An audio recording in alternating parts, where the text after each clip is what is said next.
This team's, overcome a lot of adversity and resiliency through the course of the year, and really, really extremely proud of the way they've sort of put themselves in a position to have a chance to, win a championship. It's going to be a tremendous challenge for us to play against, I think one of the best teams or the best team in the country in terms of consistency and performance and how they've played all year long.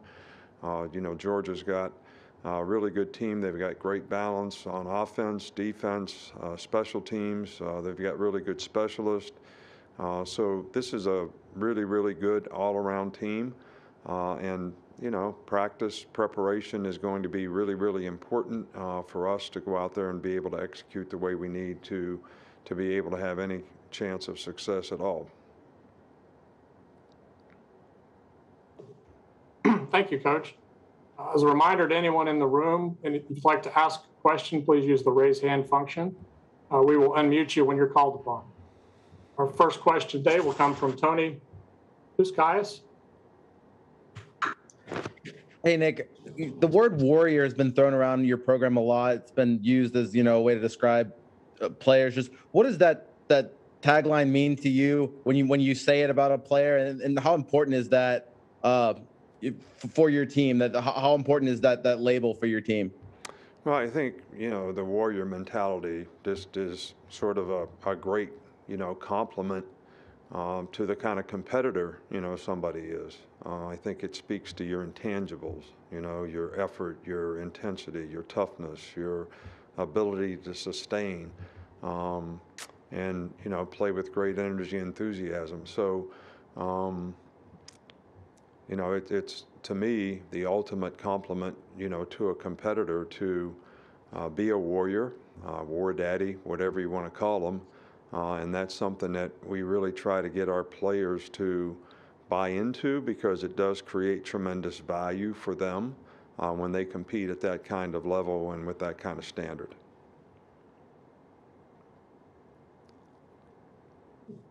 Next, we'll hear from Ralph Russo. Ralph, you're up.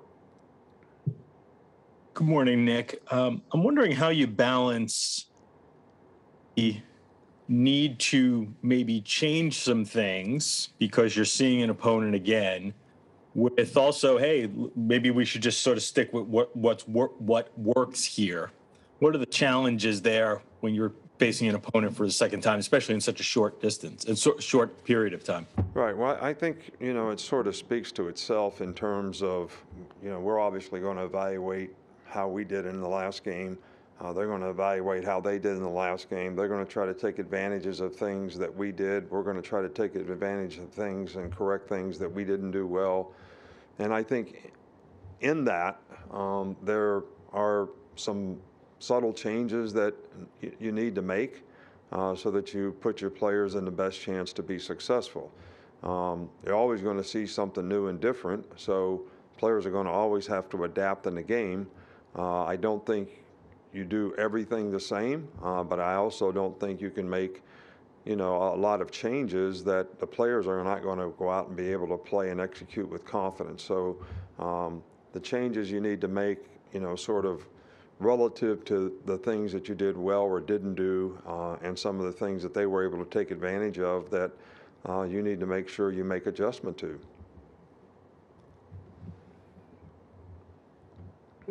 Next up is Pat Forty. Pat? Hi, Nick. I just was wondering how you would characterize Greg Sankey's leadership of the SEC during your time there. I think it's been outstanding. I don't know why you would ask me that question, but it's not certainly my position to judge. But, Greg has done an outstanding job. He's very bright. I think he has the best interest of, college football in his heart and mind at all times. And I think he's really worked hard, not only for, the conference, but also for the game. So I've had a tremendous amount of respect for, Greg for a long, long time. Next, we're from Mark Schleybaugh. Mark? Hey, Nick, I know you had a couple of injuries on the offensive line. Can you provide an update on those guys and on Owens and Ekiyor? And also, why was that unit so effective against Georgia in the SEC championship game? Well, I think, first of all, from an injury standpoint, we really don't have a lot of updates. We're practicing today for, the first time. So we'll kind of see how these guys progress during the week. We're hopeful that we'll get, some guys back. But I think if you're going to have any success against any team, especially against a team that has, the number one defense in the country, it probably starts up front. So for our offensive line to play well and be effective, whether it's a run, whether it's a pass, regardless of what the circumstance is, I think most plays are going to start with how well can we do up front against a outstanding, front seven unit who's proven that all year long. So we're always trying to prepare our players to, play extremely well. And, we need to do it in this game. And if we're going to have any kind of success offensively, it'll start up front in this game as well. All right. Next, Michael Casagrande. Michael? You guys had a rematch situation in 2011 playing LSU a second time in the championship game. What kind of lessons did you learn from that experience? I don't know that experience is going to have anything to do with this experience. We've got a different team. They've got a different team. They've got a good team. So, I don't know. Our players were focused in the game. Those two games were extremely hard-fought, close games in both circumstances. And I would expect, the same, in this game. I think, both teams sort of realize where they are, the opportunity that they've created for themselves, and everybody's going to be really zeroed in on trying to do the best job that they can to, take advantage of it. So I don't know that there's, anything that I can really take from that experience that's going to have any effect or impact on this one. Next up is Dennis Dodd. Dennis? Hey, Nick. How has this team changed since October 9th in the loss to Texas A&M? And if you could speak specifically about the last two games, featuring the pass, I guess, against Georgia and Bryce, and then featuring Brian, the ability then to feature Brian in the last game, the last semifinal. Right. Well, I think that losing a game gave our team an opportunity to mature. We have a really, really young team. We don't have very many seniors that play a significant role. I don't know, 3 or 4 starters on the whole team. So, and I think with young players who had sort of had a lot of success in terms of wins prior to the Texas A&M game, maybe lost respect for winning or what it takes to prepare to win on a consistent basis. I think it made people realize the importance of leadership, setting a good example, holding each other accountable. I think there were a lot of internal lessons that actually helped this team mature and grow. And most of the time when people don't have success, they learn from it more readily than when they have success. And I think that was certainly the case for our team. Next up is John Zenor. John? Yes, Happy New Year, Coach. Along the same lines of what you just asked, we all know how much talent you guys lost from last year's team, but you also lost some pretty darn good leaders. So how impressed have you been with how this team has evolved and kind of grown and got to get to this point? Well, I think that's been a really important, factor for us, is that, some of the leadership emerged, during the course of the season as young players had more success and felt the need for them to step out and be the leaders because we just don't have a lot of seniors on our team. So, and I think that's been very, very helpful in people setting a good example and people holding each other accountable to be able to prepare the way you need to prepare to, go out and play well against good teams.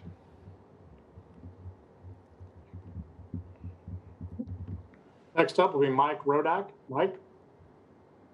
What allowed Brock Bowers to be so impactful in the first time that you guys played? And just what have you seen from him in the game since against Michigan? I think this guy is one of the premier players in college football.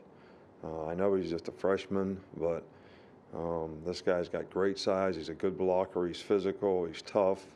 And he's got wide receiver skills in every way, shape, or form, which makes it difficult being a bigger guy for bigger guys to cover him.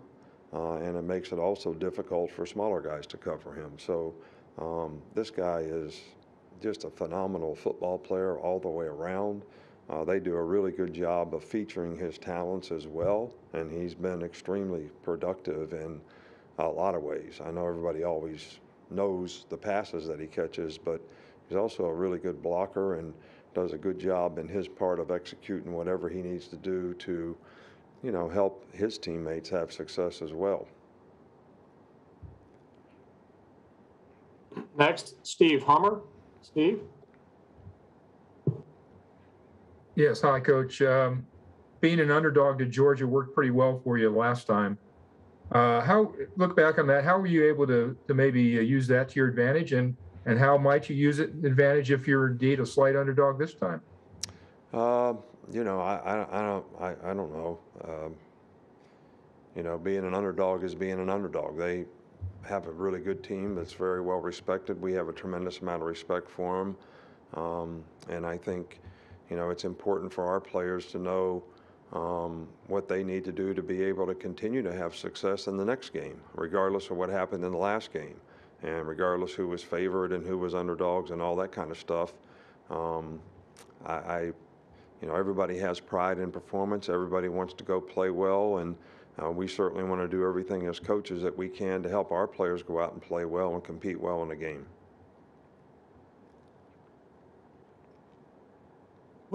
Next, we'll hear from Ryan Hennessy. Ryan? Coach, I know you don't like to look back in the past, but 15 years ago today, you landed in Tuscaloosa. I'm looking at video right now. It was quite the scene when you landed. What was that experience like that day, if you remember? And what has the last couple of years been here at Alabama for you? Well, I'm 70 years old, so I don't think I have any form of dementia or anything like that. But I can't really remember what happened 15 years ago. I remember coming here. I remember it was great to have the energy and enthusiasm, the excitement that all the people, sort of created. And that's what helped us be successful here, that energy and enthusiasm that people showed, for the program and the support of the program. But other than that, I don't even remember any emotions that I had, 15 years ago. Been a lot of games, a lot of third downs since that time, so it's kind of hard to remember, but it's been a very good experience here. We've got a great sort of organization at the University of Alabama, from the top down to our administration and how they support athletics, to our athletic directors that we've had that have always set the table well for us so that we have an opportunity to be successful in terms of how we support and try to create value for our players personally, academically, and athletically. So, and I think that's been a real key, to the success here, is because of, the team that we have. I'm talking about a team of people who try to create a positive atmosphere and environment for players to have a chance to be successful in. All right, and our last question of the day will come from Kirk Bowles. Kirk? Yeah, Nick, I'm curious about the semifinal games were both blowouts. Do you feel like going to an expansion with 12 teams would maybe help that and create more competitive games, or do you think that would diminish the regular season too much? Well, I don't necessarily agree with your assessment of our game. I can't speak to the other game, but It was a really hard-fought game for us. I think so. And we have a tremendous amount of respect for the team that we played. I don't know that expanding, if this is the best 4 teams and they played each other, I don't see the logic in if we had more teams, there would be better games. I don't know how that adds up, but I'm really not in position to answer that. There's a lot of other good teams that, whether it was their consistency in performance or whatever happened to them in championship games or whatever, that may have had the opportunity to get in the playoffs that didn't. But look, I'm not the one that needs to be deciding what the playoff needs to be. There's a lot of good people out there that can make a decision as to what's best for college football. But the more we expand the playoffs, the more we minimize bowl games, the importance of bowl games, which, I said when we went to 4. So I don't think that's changed, and I think it's also come to fruition. Thank you very much, Coach. We appreciate your time. Okay. Thank you very much. Appreciate you.